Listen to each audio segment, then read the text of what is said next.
त्यागी जी, जैसे आप ये मशाल जुलूस निकाला है, कैंडल मार्च निकाला है, इसके बारे में क्या कहना है?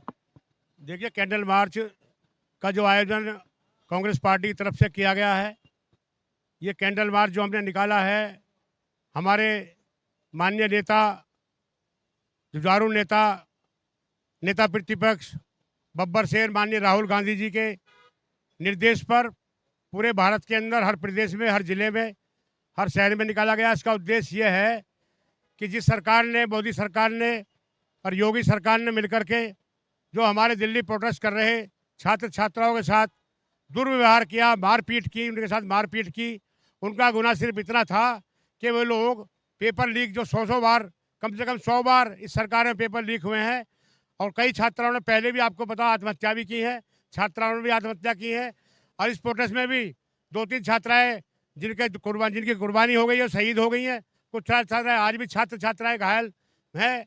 बर्बरतापूर्ण हमने उन छात्रों के समर्थन में, और जो हमारे शहीद हुई हैं छात्राएं, उनके लिए हमने ये प्रदर्शन आज किया है। मैं इस प्रदर्शन के माध्यम से और आप लोगों के माध्यम से एक बात कहना चाहता हूँ कि आज जो धर्मेंद्र प्रधान का जो इस्तीफा हुआ है, हमें बहुत बड़ी खुशी है कि हमारे छात्रों की आज जीत हुई है। और जो हमारे राहुल गांधी जी ने तन मन से हर तरह से छात्रों के साथ के लिए पिछले 10-12 दिन से लगे हुए हैं। और हम लोगों के भी इस पुलिस ने, योगी की पुलिस ने, हम जितने जिला अध्यक्ष, नगर अध्यक्ष हैं, सभी के पास 5-5, 6-6 दरोगा, 5-5, 6 दीवान के रूप में हमें हाउस अरेस्ट नहीं बल्कि एक महीने में जेल की तरह कैद कर रखा था, जो अभी भी हम कैदी हैं, इस टाइम भी कैद में है। पता नहीं कब लोग ये छोड़ेंगे, सरकार डर बहुत गई थी। इसलिए आज आपने देखा कैंडल मार्च निकाला है उन सबके लिए जो हमारे शहीद हुए हैं छात्र, और जिन छात्रों को चोट लगी है उनके लिए सहानुभूति, जो शहीद हुए हैं उनके लिए शांतिपूर्ण ये छात्र हमने निकाला। ये जैसे ये इस्तीफा दिया है, भाजपा पहले भी अपना संदेश देती हुई आई है या कोई बात कहती है तो बाद में वो मुकर जाती है और जुमला कह के टाल देती है, कहीं इसमें भी तो ऐसा ना हो? देखिए, ये तो आप जानते हैं जुमलों की सरकार है, और हमेशा ये कहकर टाले हैं। जो ये कहते हैं वो कभी जीवन में इन्होंने किया नहीं। अगर जो इन्होंने कहा है वो ये करते तो आज ये नौबत नहीं आती। लेकिन क्योंकि हमारे जो दोनों छात्र हैं सीजेपी के, जो सीजेपी के संस्थापक हैं और जो प्रवक्ता हैं, उन दोनों ने बैठ के प्रेस में बात की है, और मंगलवार तक का जो हमने सुना, टीवी में देखा है, उन्हें समय दिया गया है। जिन छात्रों के खिलाफ मुकदमे FIR लिखी गई हैं, चाहे वो भाजपा शासित प्रदेश हो और चाहे वो दिल्ली प्रदेश हो, चाहे दिल्ली सरकार के द्वारा किए गए हों, उन सबको वापस लेने का काम उन्होंने मंगलवार तक लिखित रूप में देने का काम किया है। और जो अधिकारियों ने छात्र छात्राओं के साथ बर्बरतापूर्ण, जो दिल्ली का CP और ACP दोनों हैं, उन्हें बर्खास्त करने का, उनकी नौकरी से बर्खास्त करने का उन्होंने वादा किया है।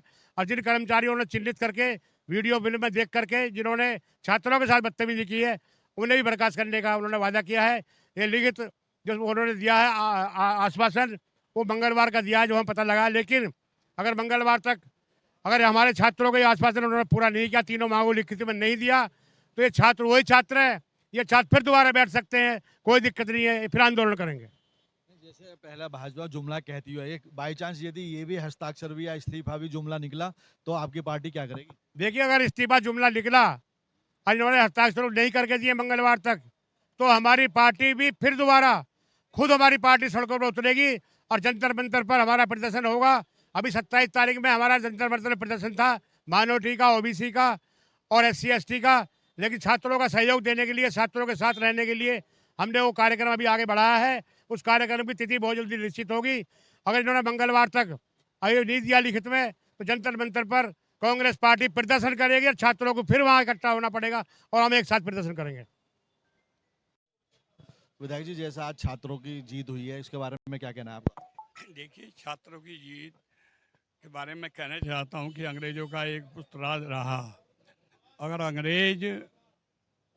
अंग्रेजों को भी ये 250-300 वर्ष राज करने के बाद में भी हिंदुस्तान के लोगों ने, उन स्वतंत्रता सेनानियों ने, उन सब हमारे और आपके सबके पूर्वजों ने लंबी लड़ाई लड़ने के बाद में उनको भी भगाया था। बिल्कुल वही हालात आज भी है कि ये जो बिल्कुल जो अंग्रेज़ों के तय पे काम कर रहे हैं, और जिस ढंग से इनकी कार्यशैली है, इनका आज़ादी से कोई मतलब नहीं था। मैं कहना नहीं चाहता कि वो बहुत बुरे हालात से लोग नाम लेते हैं। अभी जो ये हालात हुआ है, इस हालात के अंदर भी हमारे जो लोग इकट्ठा थे वहाँ पर, तो उसमें जो देखने को मिला है, लंबी लंबी कीलें उनमें लाठियों में लगी हुई थीं। उन सब के साथ में उन्होंने वो सब अत्याचार किया। लेकिन जब अत्याचारी अत्याचार करता है तो एक न एक दिन वो ज़रूर आता है कि उसको जाना ही पड़ेगा। और आज हमारे नेताओं की तरफ से गिनती प्रारंभ हो चुकी है, उल्टी गिनती प्रारंभ हो गई है कि मोदी को और शाह को इनको भी जाना ही पड़ेगा। बहुत ज़्यादा समय दूर नहीं है कि इनको यहाँ से हटना पड़ेगा। और इसमें मोदी की जो हठ धर्मिता थी, उस हठ धर्मिता को हमारे नेता जननायक हमारे राहुल गांधी जी ने पूरी तरह से सख्ती से उठाया और उन्होंने कसम खाई है कि इनको हटा करके हम लोग छोड़ेंगे। जो ये अंग्रेज़ों की दूसरी सरकार चल रही है, इसको यहाँ से हटाएंगे। और ये बहुत बड़ी जीत है। जो इतने दिन से लंबा ये आंदोलन चल रहा था, लेकिन इन्होंने कोई ध्यान नहीं दिया और आज उसका फल ये मिला कि उनको झुक कर के वो इस्तीफा देना पड़ा। अब जैसे विधायक जी, भाजपा कहती आई है, पहले वादा करती है, फिर उसे जुमला कह देती है, कहीं बाद में ऐसा ही तो सिद्ध ना हो? देखिएगा, ये नंगे हो जाएंगे। जो छोटी मोटी कच्छी जिन्होंने खद्दर की पहनने की है, वो खादी की इनकी जो खाकी नेकर जो है वो भी इनका उतर जाएगा। आवाम के अंदर, पूरी दुनिया के अंदर ये संदेश गया है कि इन्होंने ये इस्तीफा दिया है और जो शर्तें मानी हैं, अगर ये नहीं मानेंगे, हम तो चाहते हैं माने ना एक बार ये, तो फिर तो खेल ही सारा का सारा दूसरा हो जाएगा। पूरे हिंदुस्तान में, दुनिया के अंदर इनकी छवि और गिरेगी साथ में। यदि ये जुमला कहते हैं, अब जुमला अगर कहते हैं, जैसे पहले जुमला कहते चले आए, तो इनके जुमले को भी अब के चार चांद ऐसे लग जाएंगे कि एक इनके मुंह काले हो जाएंगे और पब्लिक के अंदर जाने लायक नहीं रह पाएंगे।